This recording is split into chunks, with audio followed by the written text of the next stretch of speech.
2029 কিন্তু বেশি দূর নাই। রকিবুল হোসেন ডাঙরিয়া, আপনার ভয়াবহ দিন আহি আছে।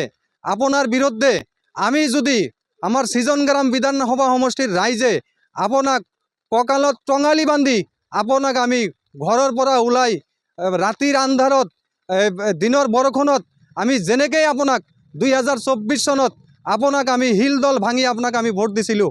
ইয়াৰ কাৰণে নহয় আমাৰ সাংসদ পুঁজি লৈ আপুনি বেলেগ সমষ্টিত খৰচ কৰিব, এইটো নহ'ব। আপোনাক উচিত ইয়াৰ প্ৰত্যুত্তৰ 2029 চনত দিয়া হ'ব। আমি এইখিনি আহ্বান জনাইছোঁ যাতে অতি সোনকালে আমাৰ এই দলংখন এটা পকী দলঙত যাতে নিৰ্মাণ কৰিব পাৰে। এইটো হ'ল আমাৰ দীৰ্ঘদিনীয়া এটা সমস্যা। দীৰ্ঘদিন ধৰি আমাৰ এই দলংখন জৰাজীৰ্ণ অৱস্থা হৈ আছিল। জৰাজীৰ্ণ হৈ থকাৰ ফলত আমাৰ এই অঞ্চলৰ যিবিলাক আপোনাৰ কণ কণ ছাত্ৰ ছাত্ৰী আছে আৰু আমাৰ ৩-৪টা গাঁৱৰ ৰাইজৰ বিশেষ অসুবিধাৰ সৃষ্টি হৈছে। গতিকে আমাৰ কিছুদিন আগত আমাৰ ইয়াতে এটা পঞ্চায়তৰ গাঁও সভা হৈছিলে। সেই গাঁও সভাত আমি এই সমস্যাখিনি উত্থাপন কৰিছিলোঁ।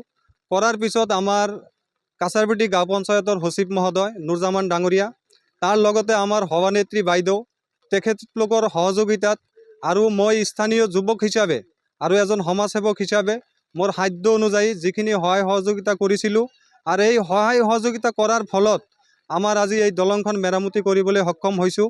তাৰ লগতে এইটো কিন্তু স্থায়ী সমাধান নহয়।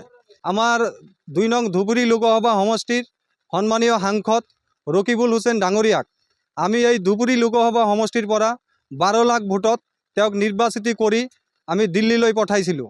আজি তেওঁ পাৰ্লিয়ামেণ্টত অতি গৰ্বৰে তেওঁ কয় যে আমি ভাৰতবৰ্ষৰ ভিতৰত মানে ৰেকৰ্ড সংখ্যক ভোটত মই জিকিছোঁ এজন সাংসদ হিচাপে। অতি দুখৰ বিষয়, তেখেতে কি কৰিলে, আমাৰ ধুবুৰী লোকসভা সমষ্টিৰ সাংসদ পুঁজি লৈ সেই সময়ৰ কংগ্ৰেছৰ সভাপতি ভূপেন বৰা ডাঙৰীয়াৰ পিতৃৰ নামত 5 লাখ টকা তাতে খৰচ কৰিছে সাংসদ পুঁজি। আৰু আপোনাৰ সমষ্টিৰ ৰাইজে আমি খোজ কাঢ়িব নোৱাৰোঁ, আমি কমৰলৈকে বোকা পানী ভাঙি আমি জৰুৰীকালীন সেৱা ল'ব লাগে, ছাত্ৰ ছাত্ৰী স্কুলত যাব পৰা নাই, এনেকুৱা অৱস্থা। গতিকে 2029 কিন্তু বেছি দূৰ নাই। ৰকিবুল হোসেন ডাঙৰীয়া, আপোনাৰ ভয়াবহ দিন আহি আছে।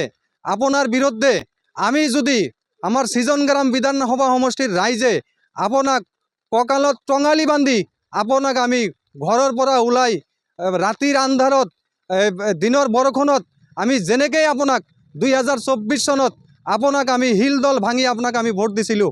ইয়াৰ কাৰণে নহয় আমাৰ সাংসদ পুঁজি লৈ আপুনি বেলেগ সমষ্টিত খৰচ কৰিব, এইটো নহ'ব। আপোনাক উচিত ইয়াৰ প্ৰত্যুত্তৰ 2029 চনত দিয়া হ'ব।